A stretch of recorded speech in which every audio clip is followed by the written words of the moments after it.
헤르메스, 어원과 태생. 그리스 신화에서는 헤르메스, 로마 신화에서는 메르쿠리우스로 칭한다. 헤르메스는 돌덩이에서 유래된 자라는 뜻이고, 메르쿠리우스는 장사하다라는 뜻의 라틴어 메르카리에서 기원하였고, 상인을 뜻하는 영어 머천트의 어원이기도 하다. 헤르메스는 제우스와 티탄신 아틀라스의 딸 마이아의 소생으로 아르카디아 지방의 킬레네 산의 동굴에서 태어났다. 길의 신, 목동의 신. 고대 그리스에서는 길가나 동네 거리에 헤르메라고 불리는 사각의 석주가 세워져 있었다. 헤르메는 수염이 난 헤르메스의 얼굴 모양의 관이 씌워져 있고 남근이 두드러지게 솟아오른 돌기둥이다. 헤르메의 부각된 남근상은 강한 신성을 의미하며 길손들에게 행운을 가져다 주는 것으로 믿었다. 헤르메스는 죽은 사람을 이승에서 저승으로 인도하는 저승사자이다. 푸시코 폼포스라는 별명은 홀령들의 안내자란 뜻이다. 또한 저승에서 이승으로 돌아오는 길을 동행하는 것도 그의 몫이었다. 헤르메스는 목동의 신이기도 하다. 목축의 신, 파는 헤르메스의 자식인데 순염소와 인간이 혼합된 형상으로 머리에 염소 뿔이 돋아나 있고 염소 꼬리와 발굽을 갖고 있으며 발기된 우람한 남근을 자랑한다. 어느 날 파는 숲속 요정 시링크스들을 희롱하는데 시링크스들은 판의 추적을 피해 달아나다가 갈대숲으로 변신하였다. 판은 갈대를 꺾어 아름다운 소리를 내는 피리를 만들어 요정들을 기리며 연주하였는데 이 악기가 바로 시링크스라고도 불려지는 펜플루트 혹은 펜파이프이다. 석상 헤르메와 판의 우람한 남근은 가축의 다산과 번식을 기원하는 상징이기도 하다. 도둑과 상인의 신. 도둑이나 상인은 일정한 주거지에 머물지 않고 길 위에서 유랑을 한다. 그래서 길의 신 헤르메스는 떠돌이 팔자인 도둑과 상인의 수호신 역할을 하게 된 것이다. 헤르메스는 태어나자마자 아폴론의 소 50마리를 도둑질하였다. 소떼를 몰고 가면서 소의 꼬리를 잡아 끌어 뒤로 걷게 하고 자신의 발에는 덤불을 묶어 발자국을 숨기는 지략을 발휘하였다.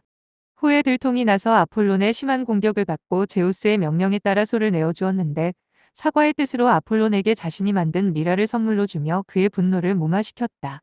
미라는 헤르메스가 길에서 발견한 거북의 내장을 드러내고 소의 힘줄을 연결하여 만든 현악기인데 그 소리가 너무나 아름다워 음악의 신 아폴론의 애장품이 되었다. 헤르메스는 아폴론으로부터 제우스의 전령이라는 신분도 덤으로 선물받았다. 전령의 신. 아폴론과 아테나가 제왕의 공적인 과업을 보필하는 참모진이라면 헤르메스는 드러내놓고 추진하기에 껄끄러운 제왕의 사적인 관심사를 맡아서 해결해주는 비서이자 해결사 역할을 하고 있다. 헤르메스는 아폴론으로부터 제우스의 전령 직무와 함께 전령의 상징인 케리케이온이라는 지팡이를 전수받았다. 케리케이온의 머리에는 날개가 달려있고 몸통에는 뱀 2마리가 휘감고 있는 모양의 지팡이인데 뱀은 이승과 저승을 오가는 심부름꾼을, 날개는 심부름꾼의 속도를 상징한다. 또한 헤르메스는 날개가 달린 모자와 신발을 착용한 모습으로 그려지기도 한다. 헤르메스는 특유의 간계와 술책으로 제우스의 해결사 역할을 하는데 그 대표적인 사례는 다음과 같다. 프로메테우스를 찾아가 사면의 대가로 제우스에게 협력할 것을 종용하였고 하데스가 페르세포네를 납치했을 때 제우스를 대신하여 하데스와 담판짓기도 하였다. 또 제우스가 꺼려하는 불화의 신 에리스의 사과에 대한 심판권을 감언이설로 파리스에게 떠넘기기도 했다. 헤르메스는 암소로 변한 이오를 백안의 괴물 감식꾼 아르고스로부터 해방을 시켜주었고 어미를 잃은 어린 디오니소스를 니사산의 요정들이 양육할 수 있도록 안내하였다. 제우스의 해결사로서 헤르메스가 행한 업적 중 가장 뛰어난 것은 영웅 헤라클레스와 관련된 일이다. 제우스의 시를 받아 인간의 몸에서 태어난 자가 신의 반열에 오르기 위해서는 반드시 헤라의 젖을 먹여야 한다. 헤라클레스는 헤라의 박해를 가장 심하게 받은 제우스의 자신인데 헤르메스는 기지를 발휘하여 어린 헤라클레스의 얼굴을 가리고 울먹이는 목소리로 길에서 주운 부모 잃은 아이에게 젖 한 모금 적선하라고 헤라에게 간청하였다. 헤르메스의 연기에 마음을 빼앗긴 헤라는 아기의 얼굴도 보지 않고 젖을 물렸다. 개걸스럽게 젖을 빨아대는 아이의 얼굴을 확인한 순간 헤라는 화들짝 놀라 어린 헤라클레스를 가슴에서 밀쳐버렸다. 이때 하늘로 튀어오른 헤라의 젖이 바로 밀키웨이, 즉 은하수가 되었다.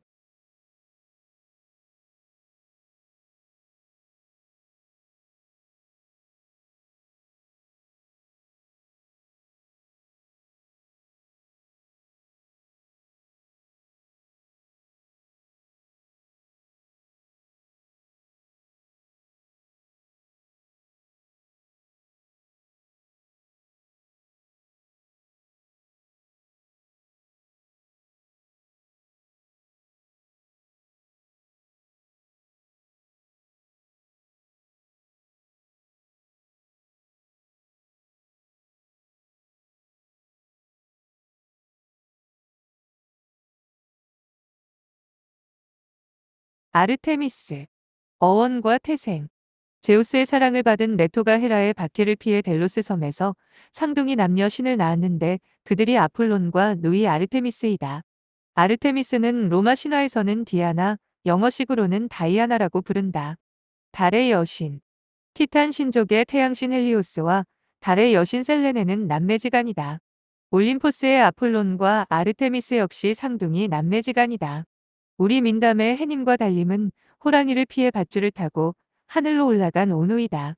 밤낮을 교대로 하늘 높이 뜨는 해와 달이 옛사람들에게는 사이좋은 오누이로 여겨졌으며 태양은 남성을 다른 여성을 각각 상징한다는 점도 보편적인 현상이었다.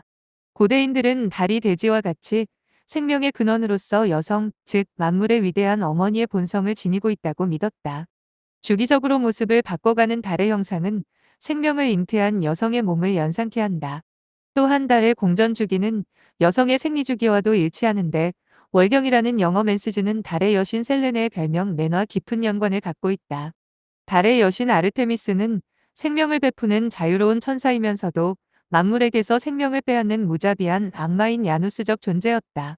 아르테미스는 자신이 아끼는 사슴을 죽인 아가멤논에게는 딸의 희생을 강요하였다. 트로이의 총사령관인 아가멤논은 초랑을 방해하려 바람을 먹게 한 여신의 노여움을 풀기 위해 사랑하는 딸 이피게네이아이를 제물로 바칠 수밖에 없었다. 또 일남 일녀밖에 두지 못한 어머니 레토를 비웃으며 자신은 칠남 칠녀를 가졌다며 오만을 떨던 니오베도 아폴론과 아르테미스의 화살에 자녀 모두를 잃고 돌덩이로 변하는 파멸에 빠지고 말았다. 숲과 사냥의 처녀신. 아르테미스는 일리아스에서 황금화살을 가진 떠들썩한 사냥꾼으로 묘사되는데 남동생 아폴론처럼 활의 명수였다. 여신은 화려한 올림포스 궁전을 마다하고 화살통을 둘러매고 처녀 요정들과 사슴을 대동하여 산과 숲, 계곡과 들판을 자유롭게 누비고 다니며 사냥에 심취하였다. 여신은 문명을 박차고 사슴, 사자, 멧돼지, 새 등 야생동물과 함께하는 야생녀의 모습으로 그려지곤 했다. 아르테미스는 처녀신인데 자신뿐만 아니라 따르는 무리들에게도 처녀성을 강조하였다. 이를 어긴 칼리스토는 여신에게 가혹한 처벌을 받아 곰으로 변신되었고 어머니 레토를 겁탈하려는 거인 티티오스는 그녀의 활에 맞아 죽었다. 같은 처녀신이면서도 아르테미스는 아테나와는 성격이 달랐다. 아테나는 처녀성을 고수함으로써 남성으로부터 독립과 자유를 추구하지만 문명과 사회를 등지지는 않았다. 그러나 아르테미스는 올림포스를 떠나 문명과 사회를 등지고 산과 들을 누비며 무한 자유를 누렸다. 아테나가 처녀의 독립성 유지하면서도 관계 속에서 살았다면 아르테미스는 처녀의 독립성은 물론이거니와 모든 관계를 벗어나 철저한 나홀로의 삶을 즐기며 고집하였다. 아테나가 조직과 함께하는 독신 커리어 우먼이라면 아르테미스는 프리랜서형 독신녀에 비유될 수 있을 것이다. 이러한 아르테미스의 승격을 잘 드러내주는 일화는 악타이온의 처단에서 엿볼 수 있다. 아르테미스가 요정들과 벌거벗은 채 목욕을 즐기고 있던 중 갑작스러운 남정네의 침입에 깜짝 놀라 여신이 물을 끼얹으며 저주하였다. 그러자 악타이온은 그 자리에서 사슴으로 변해버리고 자신이 데리고 다니던 사냥개들에게 온몸이 갈기갈기 찢겨져 처참한 최후를 맞았다. 아르테미스의 유일한 연인이었던 오리온은 여신의 화살에 억울한 죽음을 당하였다. 처녀성을 강조한 여신이 어렵사리 오리온의 연정을 품었지만 이에 심통이 난 아폴론이 수평선 근처에서 바다를 거니는 거인 오리온을 발견하고 아르테미스에게 누이의 실력으로는 저 멀리 있는 괴물을 맞히지 못할 것이라고 놀리자 자존심이 상한 여신은 괴물을 향해 시위를 당겼다. 목표물은 정확히 명중되었지만 그 괴물이 연인 오리온임을 알고 하늘에 오리온 별자리를 박아주었다.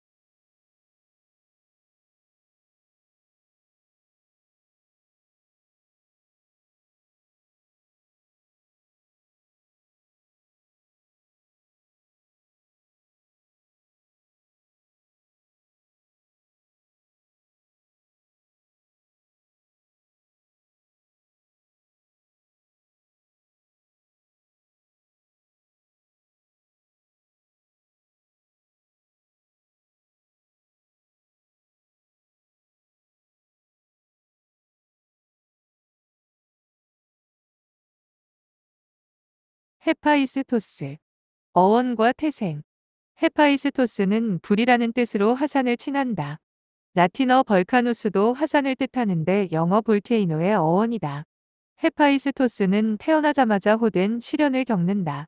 올림포스의 다른 신들에 비해 유난히 못생긴 데다가 다리까지 불구의 몸으로 태어나 헤라가 하늘 밑으로 집어던져 버렸다. 바다에 빠졌다가 다시 올림포스로 돌아온 그를 이번에는 제우스가 집어던졌다. 부부싸움을 헤파이스토스가 어머니 편을 들었기 때문이다. 렘노스 섬에 추락한 헤파이스토스는 더 심한 절름발이가 되었지만 렘노스 섬은 그의 성지가 되었다. 불의 신, 대장간의 신. 고대 그리스 사람들은 시실리의 에트나 화산 밑에 불의 신 헤파이스토스가 살고 있다고 믿었다. 그곳에는 그의 대장간이 있고 거기서 불의 신이 이글거리는 용광로에서 망치질을 하고 있다고 상상했다. 그는 제우스, 헤라, 아폴론, 아테나 등 귀족풍의 올림포스 신들과는 달리 서민의 채취가 물씬 풍기는 신이다.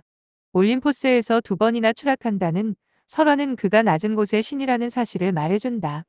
바다에 떨어진 헤파이스토스는 테티스와 에우리노메의 품에서 성장하며 그곳에서 귀걸이, 목걸이, 팔찌 같은 장신구를 만들며 손기술을 익혔다. 헤라에 대한 끓어오르는 분노를 삭혀가면서 멋진 황금의자를 만들어 올림포스의 어머니께 선물로 보냈다. 헤라가 기쁨에 겨워 의자에 앉아보지만 몸을 일으킬 수 없었다. 제우스와 헤라의 간곡한 부탁에도 꿈쩍도 하지 않은 그는 절친 디오니소스와 함께 술을 마신 후 올림포스에 올라가 헤라 여왕에게 자신을 신의 지위로 복귀시켜줄 것과 아프로디테와 배필을 맺어줄 것을 요청하였다. 헤라는 어쩔 수 없이 그의 요구를 들어주고 나서야 황금의자에서 풀려나게 되었다. 헤파이스토스는 용모도 뒤떨어지고 불구의 몸이었기에 부모의 사랑도 받지 못하고 아내 아프로디테로부터도 버림받으며 살게 되었다.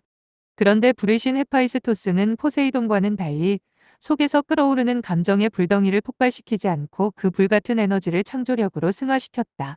그는 헤라를 향한 원한을 억제하며 황금의자를 제작하였으며 아프로디테에 대한 분노를 다스리며 보이지 않는 그물을 짜낸 것이다. 위대한 예술은 척박한 토양과 환경에서 나오는 것일지도 모른다. 불구의 추남 헤파이스토스는 올림포스의 장인으로 예술가로 거듭났다. 올림포스 신들의 화려한 궁전과 위대한 무기들이 이 장인의 손에서 탄생했다. 제우스의 방패 아이기스, 아폴론과 아르테미스의 활, 아테나와 아레스의 창, 데미테르의 낙과 디오니소스의 술병 등이 모두 그의 작품이다.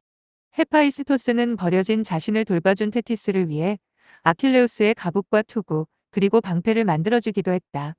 특히 아킬레우스의 방패에는 우주와 천지의 장엄한 광경과 인간들의 다양한 삶의 모습들이 세밀히 그려져 있는 위대한 예술이었다. 그가 창작한 최고의 작품은 최초의 여성 판도라이다. 제우스는 프로메테우스가 훔쳐준 불을 사양하지 않고 넙죽받은 인간을 처벌하기 위해 헤파이스토스에게 최초의 여성 판도라를 만들게 했다. 프로메테우스의 친동생인 에피메테우스는 판도라를 보는 순간 형이 알려준 경고를 까맣게 잊고 그녀를 품에 안았다. 그것으로 인해 인간의 고통과 질곡의 역사가 시작되었다. 장인 헤파이스토스는 지혜의 여신 아테나와 깊은 인연을 맺기도 했다. 아테나가 제우스의 머리를 가르고 탄생하는 순간의 산파역을 맡았으며 자신의 대장간을 찾아온 여신에게 육정을 품고 강간을 기도하기도 했다.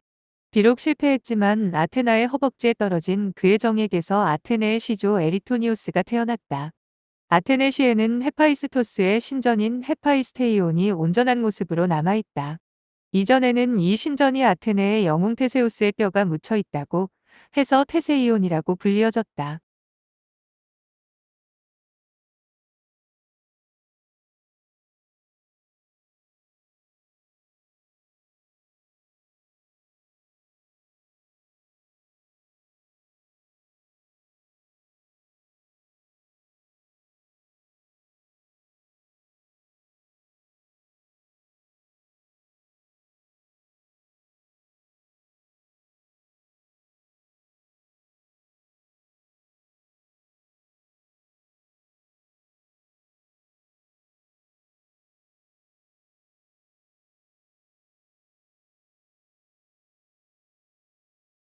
아레스.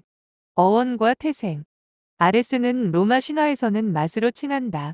아레스의 어원은 불행, 재앙을 뜻하는 아라고 알려지며 저주를 뜻하는 엘에 와도 밀접한 연관을 갖고 있다. 그래서 재앙을 상징하는 붉은 별, 화성의 명칭도 로마식 이름인 마스로 붙여졌다.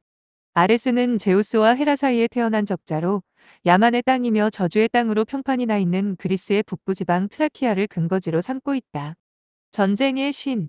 아레스는 불화, 분노, 공포, 걱정을 상징하는 에리스, 애니오, 포보스, 데이모스 등을 대동하고 다니며 폭력과 파괴를 일삼는 사움꾼이었다. 같은 전쟁의 신이면서도 아레스는 아테나와는 성격이 아주 다르다. 아테나의 전쟁이 전략적이라면 아레스의 전쟁은 맹목적이다.